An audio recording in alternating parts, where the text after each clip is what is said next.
Well, today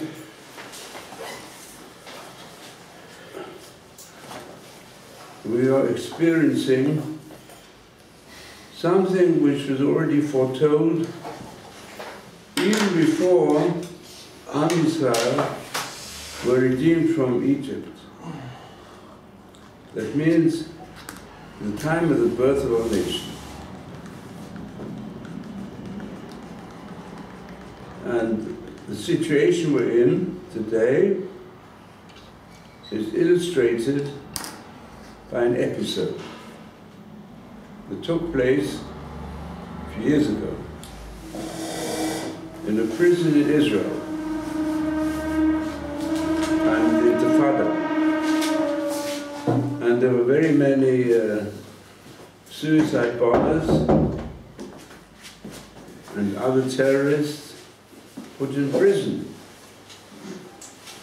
And they were having a debate amongst themselves. What's going to happen? Are we Palestinians, are we going to take over this land of Palestine? And we'll have to some extent, remove those Jews who oppose it? Or are the Jews going to win? We are trying our best to kill as many of them as possible, even to kill ourselves in the procedure. But for that's part of our death cult. So will we win or will we lose?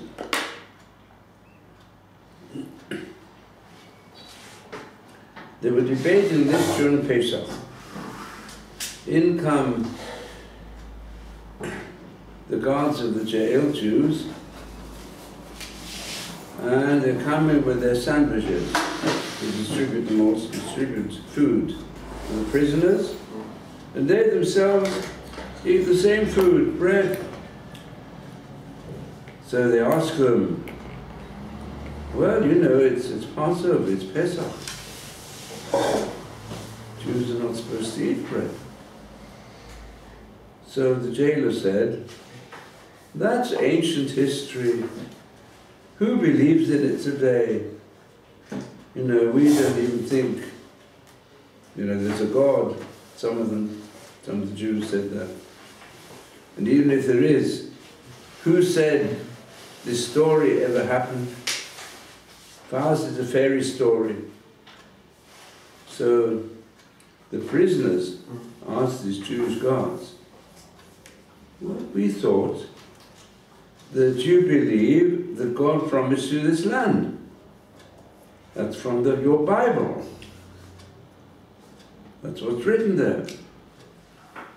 So if you don't believe in that God, or you believe in, but you don't believe in the Bible, and you think it's a fairy story, so in other words, even you admit that your whole right upon this land is a fairy story. So they said, no, you know, we want to be a nation like the other nations. Why shouldn't we have our own land? Anyway, they went out, the guards. Then they took a vote amongst themselves, who's going to win? The Jews or the Muslims? They said, no, we are sure that the Muslims are going to win, because we believe, nearly all of us do believe there's a God. And whatever actions we do in the name of Allah. Even all the destruction of the Jews in the name of Allah. And why is it? Because the Jews have given up their right on this land. And therefore, everything that was promised to Yitzchak, to Isaac, is promised to Ismail, to the Muslims. That's our belief. Those who believe, that's what we believe. So the Jews have no more right to this land, only we Muslims. Now this is an interesting story, but it's not just a story, because this lies at the roots. If we go into it more deeply, especially if we follow what's written in the Bible explicitly, this is the main dilemma of Jews versus Muslims. The main explanation of why God, who is, according to our opinion, one who loves life, and who prohibits every act of murder, and who has promised us this land. But he also said that this promised land is for us if we fulfill his Torah. And that concept was given to us right at the beginning of God's revelation to the people of Israel when we were still in Egypt. And throughout the ages, this has been our belief, that our existence as a nation will continue, according to our belief, whether we Jews are persecuted and are not able to be in our land. The Jews will never disappear. God has made that promise. But he has told us that if you want to be in the land of Israel, you have to observe your part of the covenant. It's true, the initial gift of the land was given to Abraham and his descendants, and then it was tied also to the performance of Milah, which is the covenant with Hashem, and the Muslims do fulfill that. And the Muslims also, like their originator, Ishmael, believed in God and fulfilled the covenant even before Isaac fulfilled it. But then further along, God, Hashem, said to the people of Israel repeatedly, you can go into the land as long as you accept my Torah. And the whole reason I started revealing the Torah to you in Egypt was to tell you, sometimes in order to learn the lesson that you have to attach yourself to Hashem, you forget about it. And especially when you get into the land which I've promised you, you might forget about it. And you might say, it's my strength and the power that I possess that has brought me to this land and given me success in this land. And you'll forget all about God. So then God says, you should know, then I've got no choice. You'll have to go back to the situation you were in Egypt. You have to go back into exile till you learn your lesson. Because this land is a land to produce the higher life of a kingdom of priests who will spread the power of Hashem and his kingship all over the world. That's the purpose of the people of Israel in the land of Israel.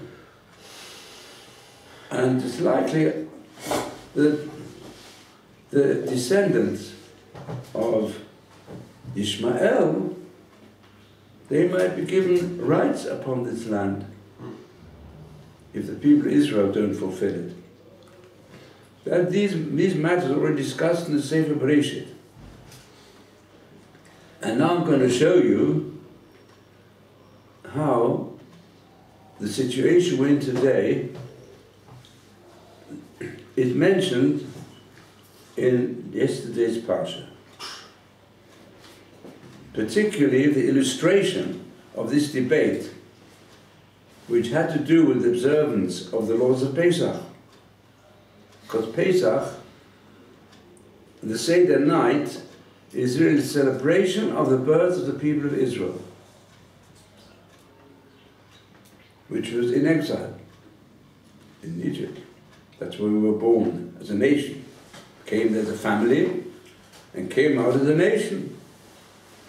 We came to Egypt, there we became pariahs and slaves, and we're at the bottom of the hierarchy of Egyptian society, but we were raised up because we were willing to celebrate Pesach and to eat matzah instead of chometz.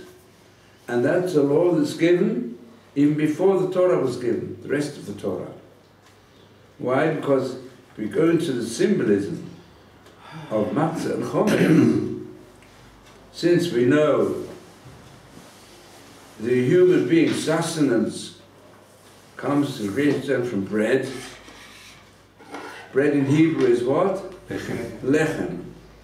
What other word do you know in Hebrew? Milchama. Milchama, war. In other words, most wars have to do with people wanting to have a better sustenance, a better physical base to their lives.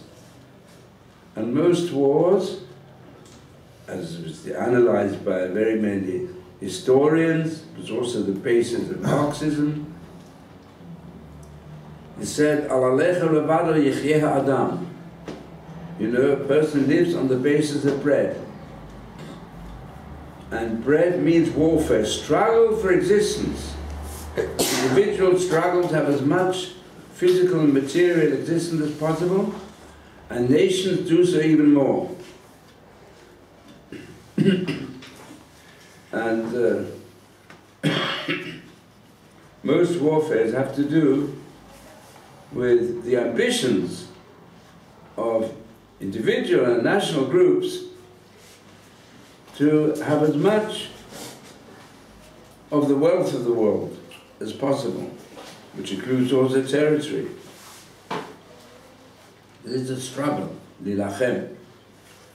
But we believe something else. We say, we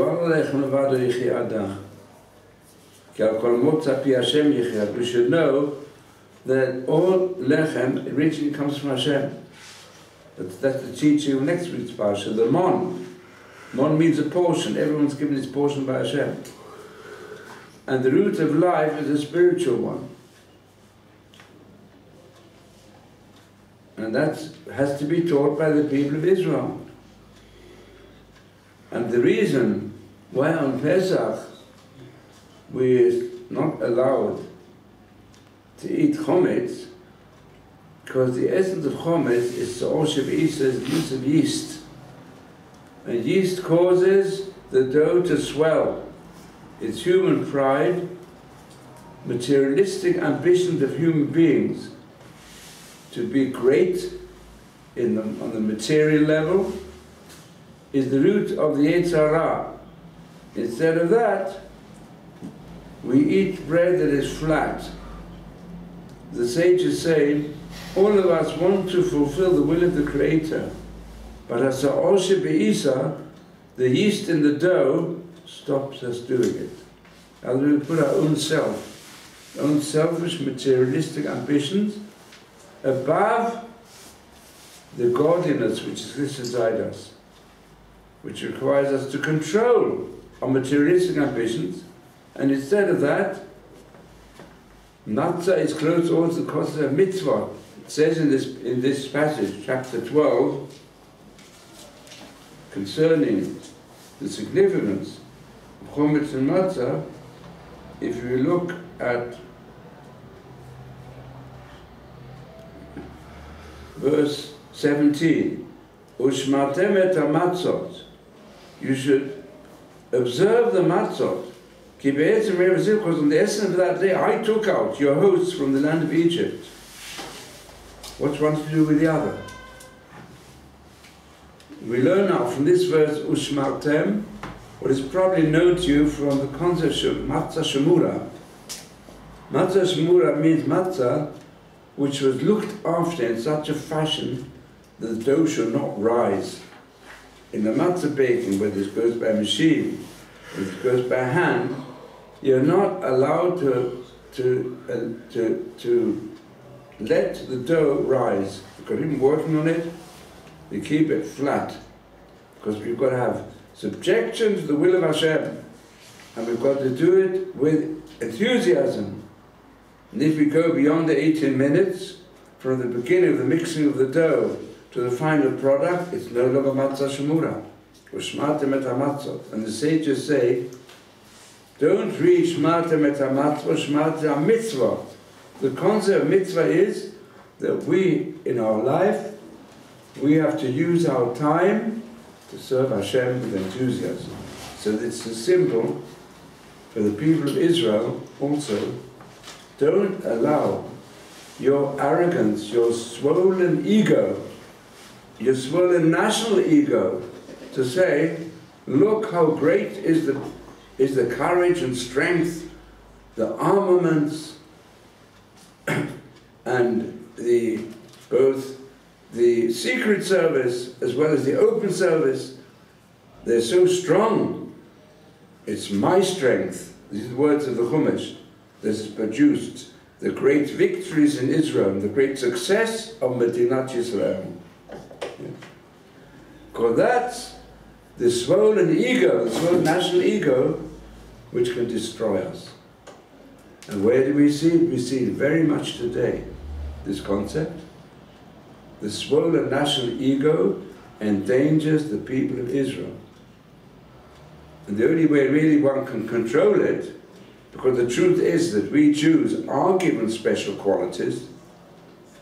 We've developed, amongst some of our people in any case, great progress with the power of the mind to control nature, to discover new secrets in the natural products of the world, and with great energy, certainly here in Israel, there is great productivity, but many of us think that's our achievement.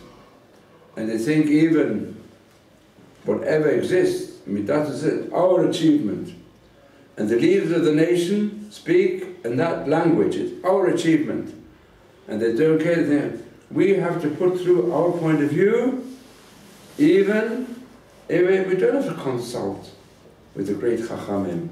If they would consult with the great Chachamim, they would say, we've got a principle in Halakha, you deal with the nations of the world, always take in consideration not to provoke them. Do no action that will provoke them. Don't go and we're going to have friendship with the other nations of the world, that we should be able to exist. Just like the whole process of the Torah is called Racheh Dacheh Noam V'Tivot Terah Shalom. It does not mean that we follow the view of some extreme people of other religions who will say, we never resist any violence with anything but words of peace. We turn the other cheek, and somebody says, I want to kill you, so we try to appease them. We are paid for peace, we don't repeat, and we're not going to arm ourselves to defend ourselves against you. If you're surrounded by people who want to kill you, the sages say, Hashem, God wants life. If someone comes clearly to murder you, Hashkem Barago, then go and kill him. If there's no other way, you should try to disarm him. Try with ways of peace, like Yaakov Avinu. Try with prayer. Try with appeasement. Try with requests for peace. Very good. If you're not successful and they fight you, don't just give in. Oh no. The din is Neshulchan Aruch. Wherever you Jews are in the world, it's not exclusively in the land of Israel. It applies in all Jewish centers that if you are threatened by Shabbos, for example, on Shabbos, when they know on Shabbos or on Yom Tov, Rosh Hashanah, and you know they're preparing an attack, then go and get yourself armed and don't let them take over your houses, don't let them take over your possessions. They'll say, oh, you know, we'll take everything, and then we won't shoot you. But if you resist, we're going to kill you. So, don't give in. That's the din of the Torah. It's because, okay, if you have in such a position, you don't have arms and so on, so you have no choice. Appeal to them every way possible. But if on the other side you see they're suicide bombers, they don't care at all, whatever threat is, prepare yourself. There we have to have defense. And that is originally really the whole purpose of the army in Israel. It's not supposed to be an army of attack in any manner. It's Haganali, is to protect ourselves. But the way to protect ourselves is you need to feel our own. without tefillah, then you'll think, oh, I'm protecting myself. Yes. Even if a person doesn't believe, you don't believe, you've also got to protect yourself. But because that's part of the tafkid of Am Yisrael. And underneath we believe, and we see it in practice, that any Jew, if he's faced with actual death threats right in front of him, he believes, starts believing. At least he clutches at this straw and he says, all right, maybe all my life I was educated, there's no such thing as a God, but now I'm praying to God because I'm facing death. I'm facing death. I pray to God as well. You start taking a chance. So the Jews, however far removed they are, they'll turn to God. But we should not bring it, that's the concept of Horovitz. Horovitz is to become swell-headed and swollen in one's heart, swollen in one's ego, the individual and the national ego. And that's what we're facing today. And therefore, the fact of eating Horovitz on Pesach is a deep symbol. And now I'll show you how this situation we're in today is actually mentioned in the Parsha. And in fact, we can understand our Parsha from yesterday much better in view of what's happened today. Because if you look now at this chapter 12, where we have a complete description of the Seder night, as it should be the first Seder night in Egypt, but including also different mitzvot that apply for any future Seder night of the people of Israel. When we have a temple, and therefore we can bring offerings in the temple, and also when we don't have a temple. When we're in the land of Israel, where we can have the Har Moriah, or if we are in exile. And the basis of our Seder night is written in this 12th chapter, the beginning of the address of Hashem to the people of Israel, before the smiting of the firstborn, before the people of Israel went out from Egypt. And if you will look at verse 24, where it describes the whole of the Seder night, which they were going to experience very soon, because this passage was given on the 1st of Nisan. It was all given over to the people of Israel through Moshe and Aaron. They all had to be prepared for it. How to celebrate the 14th of Nisan, and then the night of the 15th. And that's when in the middle of the night, early in the morning, they went out. After the firstborn was slain. So then it says here, in verse 24, Ushmatem et hadavar hazeh, this matter of the Seder night is not just for now. It's not just for in a few days' time, from the 1st of Nisan to the 14th of Nisan. No. L'chok lecha ulevanech, it's a ruling for you and your children, ad olam, forever. The Seder night and the celebrations of 7 days of Pesach mentioned here, as far as Horovitz and Matzah are concerned, will exist forever, which is itself a fantastic prophecy. But it has existed and continues to exist forever. It's Israel. Then it says, Vayaki tavor la'aretz.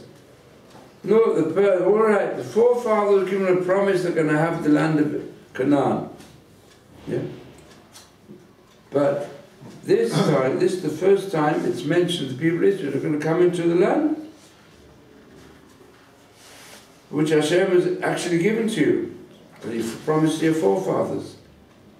Now you're slaves in Egypt, okay, but you're going to be redeemed and you get that land.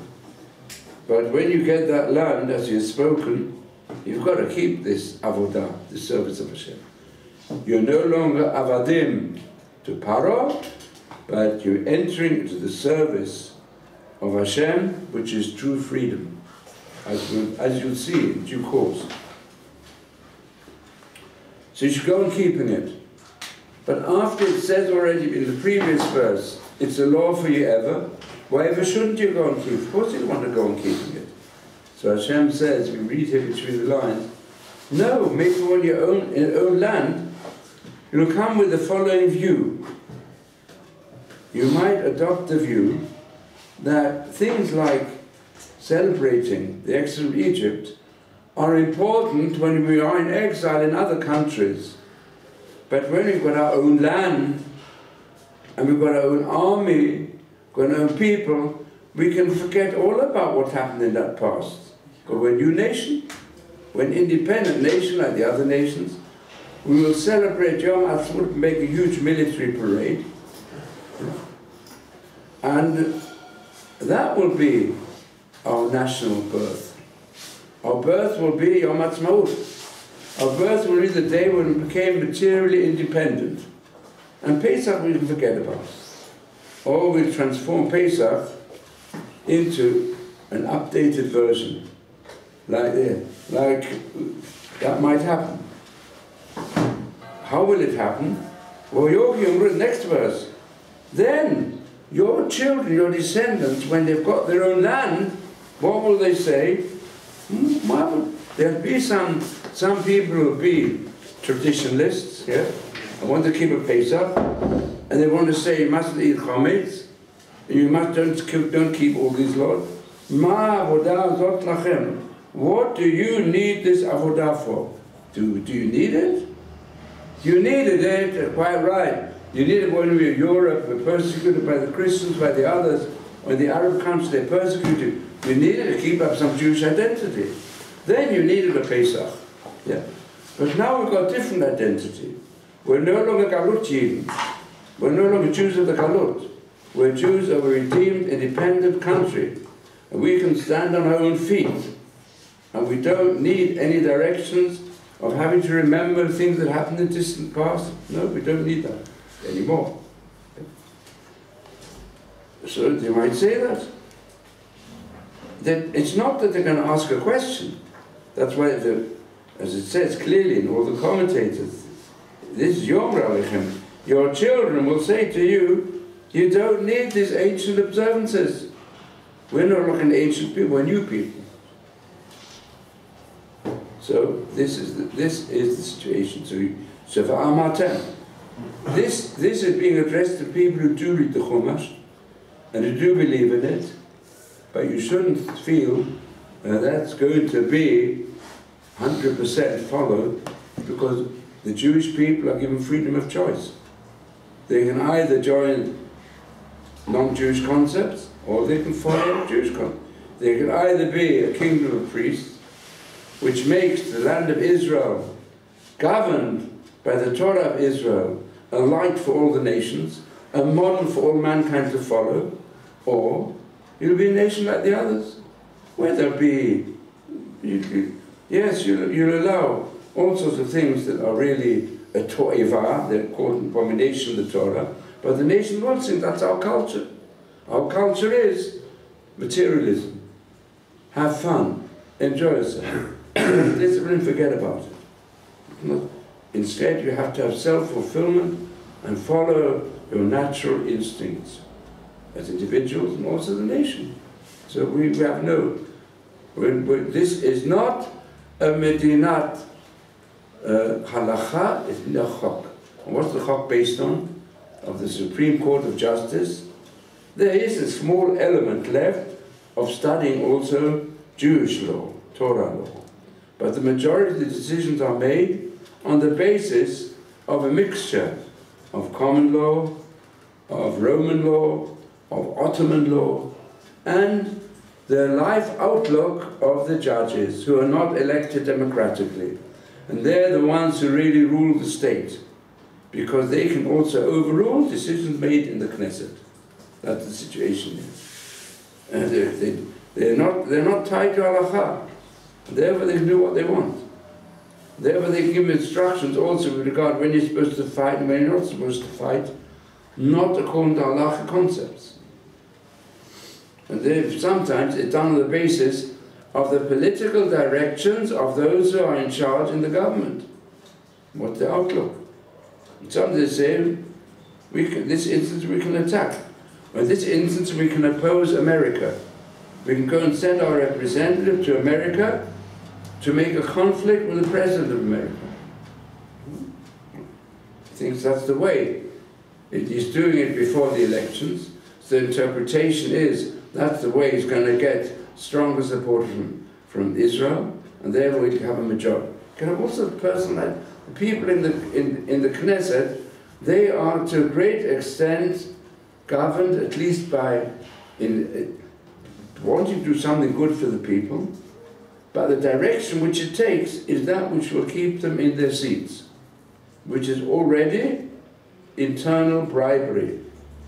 That was, what will keep them in their seats is that which directs them, especially if a person can speak very well, he's a bit of a demagogue, and you get public opinion worked up in any direction that he wants, even though it's been a complete failure in the task he overtook to be in charge of the treasury. It's very important, and with complete failure, and he will admit it in the end, but he's getting a lot of support because he's a very good demagogue. He can talk to people's ideas, different things. He said, and so many people, they vote. It's the concept of vox populi, vox dei. They think the voice of the people is the voice of God, where the Torah says no, no. The voice of the prophets, when you go look at the struggle the prophets had in the time of the first kingdom, they had to battle the kings, the prophets, constantly. There were some kings who were righteous, but the kings who wanted to carry on with the way of the nations around, following their idols as well to some extent. So the people, many of them, they succumbed to the easier situation of convenience and having physical benefits which had to do with idolatry. And the prophets were in the minority. I mean, what Elijah the prophet, he had a king, a queen, they put a decision of death upon his head and pursued him. So, this is the situation today also, to some extent, and with the episode I related, it's mentioned here, because the questions like this, which generation they refer to, and why is this mentioned right at the beginning? Because we, as a nation, who want to have guidance in following Hashem's wish with regard to the people of Israel in the land of Israel, we have to do the following. We have to hope for the best. Hope we'll all have children and a later generation who will want to go in the path of Torah. But we have to prepare for the worst. And in all challenges in life, one has to do that, according to Torah as well. Prepare for the worst. What might happen? You don't know for sure. Pray to Hashem and do everything possible. It should come to the best. And with regard to this problem, the rest of yesterday's Parsha shows us how to deal with it. Because this is the question referred to in the Haggadah. It's not really a question, but a statement made by who? Which son? In the Haggadah of Pesach it says, the Torah speaks about 4 different sons. You can even say the Torah speaks about 4 different challenges that you have with the next generation. You, the generation who experience all these things, and the majority of the people, it says, Vayichu Vayasu, the elders of Israel, they did everything as Hashem had commanded to Moshe and Aaron, and then it says the whole people were willing to do it. When they heard this, after they'd seen, not surprising, they'd seen the 9 plagues.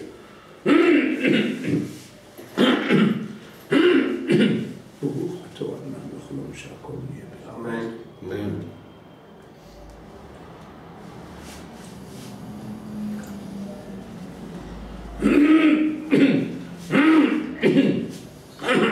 They had actually seen the 9 plagues. And they'd seen the hand of Hashem. They'd seen how all that Moshe and Aaron declared happened. They saw the miracles in front of their eyes. Therefore, they say, we'll follow you. We're going to do this service. And whatever it implies, we'll see till it's done every year, the Seder. And the Seder is the beginning that leads to all the mitzvot. And we'll fulfill them all. As I said, all the Bnei Israel were willing.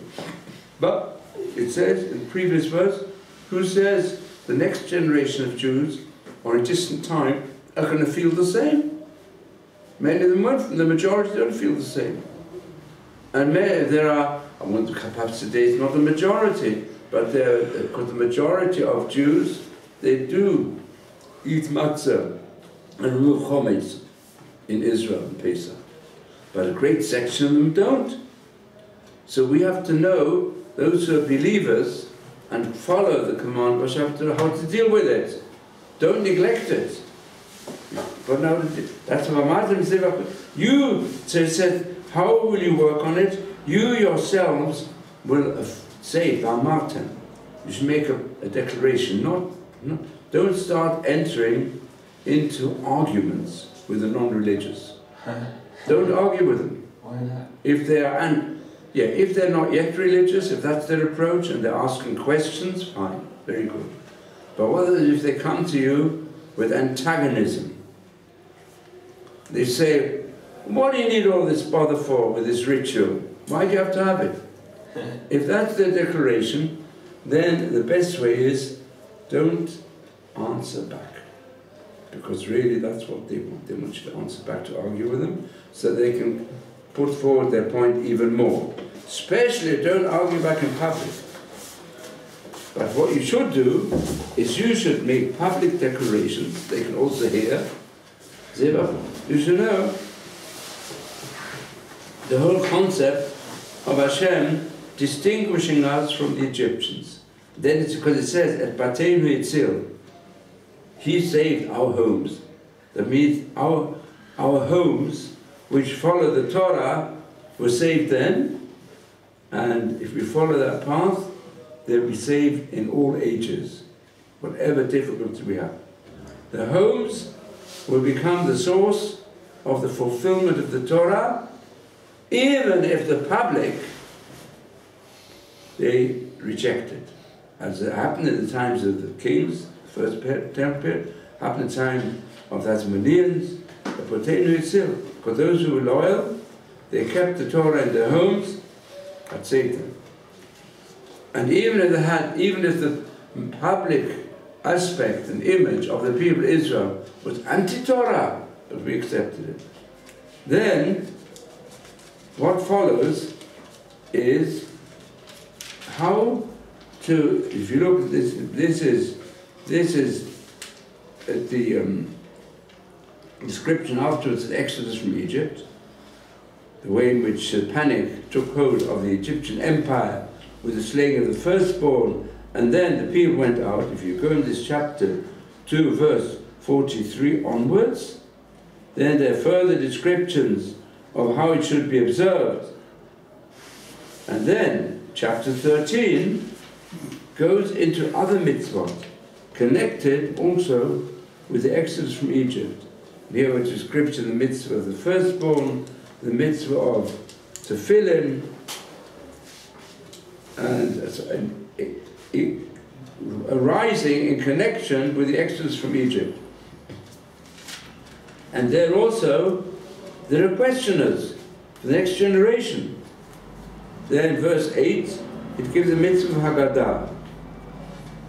How you have to pass on this experience to the next generations, and you've got to identify with it. You've got to know, I'm a part of this people.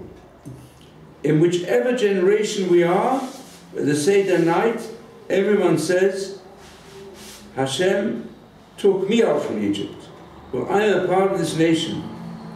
We do not distinguish between one group of Jews in one land, another group in another land, nor do we distinguish between the Jewish people who were in Egypt and came out and our generation today. And this all apart to bring, it said, to bring the Torah to Shem into your mouth.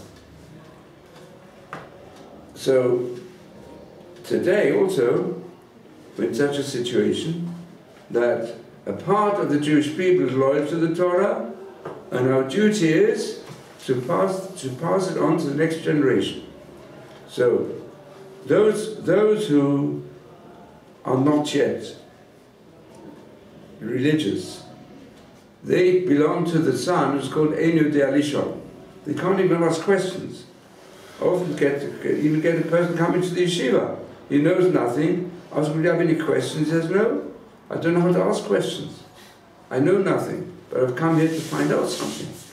So then you have to get him, understand him as a person, where he's holding, what aspects of life do interest him, and hinge on to his character, and according to his character you have to teach him. That's why, with regard to the Seder night, and this applied also to teaching Torah, a father's got a duty to teach his children, and a person who knows Torah has got the duty to teach his disciples, because he's got to teach Torah. And the law is, you have to always teach a person lefi dato, according to his character. The sages say, just like the faces of human beings differ, so do their characters differ. So you have to always try to link up with the character of the person, or the groups that you're teaching, and then teach them accordingly, on their level. Then there's the next one, who's called the Talmud. At least he asked, Mazot, what's it all about? What is this Jewish observance about? And one of the reasons, the truth is, why Hashem gave us Jewish observances that are kept as a path of life, like tzitzis, tefillin, mezuzah, and shofar, and lulav, it's to get people to ask. Like on the Seder night. The main thing is get the children to ask, or get the strangers to Torah to ask questions. You know, why do you have matzah? Why do you have chometz? Why do you dip in twice? Why do you sit lean back? You've got to keep on asking. And the only way a person becomes wise, if he asks many whys. He asks many, why is this, why is that? That's the way you become wise. And a student came to the yeshiva, to our yeshiva and other yeshivas. He had a book about 200 questions. And he said he couldn't find answers to 200 questions. So what did I do? I think you've still got the tapes for it. For about a whole month, I answered all his questions. They're all on tape. It's about 1,000 questions on Judaism. There's nothing in Judaism where you can't get the answer. The Torah answers every problem in the world. And even the situation of the debates that took place here on Pesach is why it's so important for us today to keep to the laws of chometz and matzah, with which the lifestyle of the Jewish people was introduced. Even that we understand better today than it could ever be understood earlier. If we understand chometz is the national ego, and matzah represents the readiness to give over our own ego to the will of Hashem, and thereby to introduce a life of happiness and peace for ourselves as individuals, for Am Yisrael, and for the whole world. Do you have any questions? I have one. The problem with Jews, they don't know how to be Jews, and what's worse, they don't know how to be Jews.